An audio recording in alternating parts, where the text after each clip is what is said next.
পেয়েছিলেন আরাবুল সাহেব তো এক প্রকার তাকে কোলে নিয়ে ঘুরছিল। নওশাদকে জব্দ করতে হবে, আইএসএফকে জব্দ করতে হবে। বাপ তো ছাড়ে না। আরাবুল সাহেব শওকত সাহেবকে সাথে নিয়ে পঞ্চায়েতে যে হিংসা করেছে, আমাদের 3টে কর্মীকে খুন করেছে, সাধারণ মানুষকে ওপরে অত্যাচার হয়েছে, আমাদের কর্মীর গুলিতে পা কেটে গিয়েছে, পেটে গুলি মেরেছে, অনেক ক্ষয়ক্ষতি করেছে। আজকে স্যার তো ছাড়ছে না, আরাবুল সাহেবের উপরে পড়ছে। এই যে গোষ্ঠীদ্বন্দ্ব বলছেন, এটা উন্নয়নের জন্য গোষ্ঠীদ্বন্দ্ব নয়।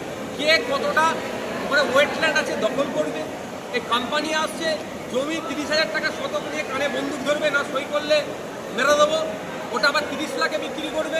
এই যে সিন্ডিকেটটা চলছে, অর্থাৎ 75-25-এর ইস্যু কার হাতে কন্ট্রোল থাকবে, এই জন্য ওদের লড়াই। এই লড়াইয়ের সাথে ভাঙড়ের উন্নয়নের কোনো সম্পৃক্ত নয়। এরা ভাঙড়ে কীভাবে হসপিটালটা সুপার স্পেশালিটি হসপিটাল হবে, ভাঙড়ে কীভাবে মেডিকেল কলেজ হবে, ভাঙড়ে কীভাবে গার্লস কলেজের একটা হয়, আমি গার্লস কলেজের দাবি করেছি বিধানসভায়, ভাঙড়ে কীভাবে একটা